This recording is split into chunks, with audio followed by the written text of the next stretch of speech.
Okay, so as you can see by the title, you will be listening, to scary stories. Okay?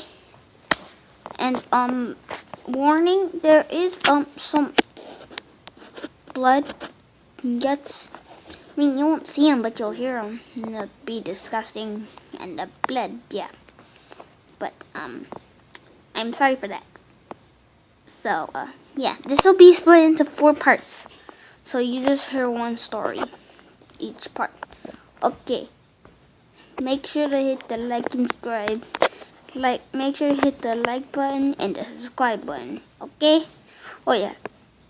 And whenever there's a scary story, there's me. Always me. I got my giant eye on you. I can't. See my eye? Okay. Okay. So yes.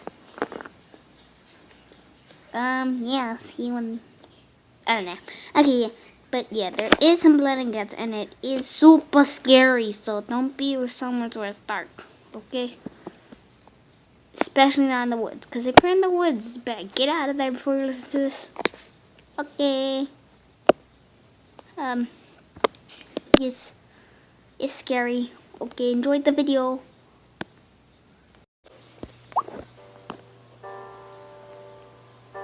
The tall, human-like figure moved about the thick trees with no struggle at all. It was as if it was floating. It made no noise, and the only movement seen was the creature lunging forward. It was graceful, yet terrifying. My eyes grew as I watched it skim over a frozen lake and back onto the trees. I tried to make out its facial features, but I couldn't. Perhaps it was the fog, or my lack of concentration. I was just relieved that I hadn't seen its face, though I tried. I'm sure it was just as horrifying as the tentacle-like bones extruding from the creature's back. Time stood still, and I froze the closer I got to it. Why was I approaching this thing anyway? That I still don't know. Something about it was inviting, though. Something about it made me want to come to it. My heart was pounding at a fast rate, but my legs were moving faster as I chased the creature. It turned a sharp corner and I turned right behind it, but stopped myself, dead in my tracks, when I saw that it had stopped itself. In front of it was a small girl, around 9 years of age. She stared up at it in horror, and I feared for her life as well as mine. I tried to wave her off, but to no avail. She seemed captivated by the creature's appearance the way I had been. She slowly stood up, and as she did, I fell back and crawled beneath a bush. I couldn't look away, and all I did was watch. The creature brought its face close to hers, and as it did, her eyes grew, and she began to shake, covering her eyes. She was terrified, and compared to her, I had nothing to be afraid of. She was only inches away from the being, and she was now looking at it face to face. I'd never seen someone take in something and consider it deeply, and yet have such terror in their eyes. The little girl fell, but as I took a closer look, I could see a small chest filling in with air and releasing. She wasn't dead, but she was unconscious. I took a closer look at it, and from my observations, I concluded that the being's gender was male. It took her and dragged her behind it.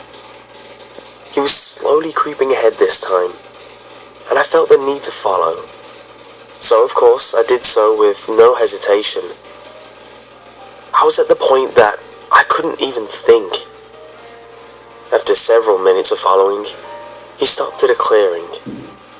The trees that surrounded the empty area were draped with ropes and nooses. Mutilated bodies and limbs were hanging from them. One body had been hung slowly. I could tell.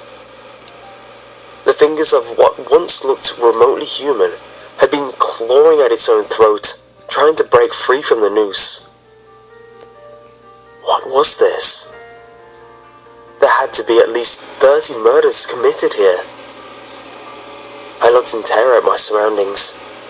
Guts hanging from torn skin, people with gouged out eyes. I began to panic, and as soon as I felt tears streaming down my face, then I turned my attention to the girl. The poor girl had been gutted in the short amount of time it took for me to realize where we were at. Her eyes were gone, and her limbs had been cut off, but the creature was gripping the stubs to slow the bleeding. I only cried harder when I saw her working, yet displaced lungs, and her beating heart. Everything was still working because nothing had been removed fully. She was still alive. That's when, with one movement, the creature ripped her heart away from what was keeping it beating. I gagged and almost vomited, but stopped myself. I couldn't let this happen to me, not like all those other people had. I couldn't let myself be heard, but my body was frozen, so I couldn't turn around and run away. He then hung what was left of her body up from a rope. The surrounding trees had died. I'd noticed. He stopped all movement while hanging the child's left arm up. He knew of my presence, and he quickly turned around and faced me. Terror took over. I tried to let out a scream for help, but I couldn't. I knew this is what death himself looked like. I saw nothing. He was faceless. He had no face, and yet he was the most terrifying thing I'd ever laid eyes on. Right as he turned, I heard a faint shrieking noise. A very loud, ear-piercing buzzing. The kind you hear from a TV that's lost service and shows nothing but static. And in hearing this, I saw what seemed to look like static as well. Everything around me began to spin and blur into nothing but black. Though, before it did, the creature revealed to me that he did have a mouth. And how he did this pains me to think about. How he showed no pain, but instead a murderous grin. The pale skin that should have been a face slowly stretched until it ripped open in the form of a mouth. Parts of skin were still intact, and the skin on the corners of his newfound mouth ripped upwards to form a contorted smile. I knew I was seeing what that girl had seen, and I knew I was hearing what she'd heard as well. I was now unconscious, and I knew for sure I wouldn't wake up. What happens next shocked me. I didn't know why he didn't kill me, and I didn't know why he'd taken me to a different part of the woods before I had a chance to wake up. But for whatever reason, he spared me. And I know why now, because I've read about it. This creature was the Slender Man, and now I've read more about him. I know now that his prey is children, and that alone is the only reason why he didn't waste his time on me. Even though he'd had the perfect opportunity to kill me, he didn't, because I wasn't.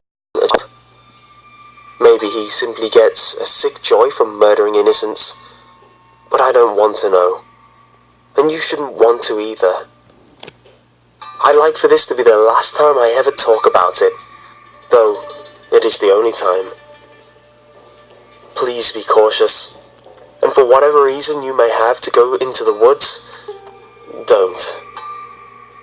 If you decide to and you spot the Slender Man, look away right as you do, and don't look any longer, or the same will happen to you.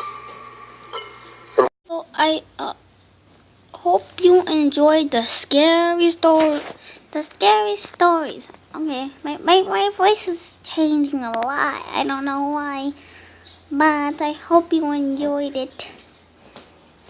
So yeah, hope you enjoyed it. It was scary to me. I was so super scared. My voice keeps on changing. I don't know why, but I'll find out. Okay, bye bye. Thanks for watching.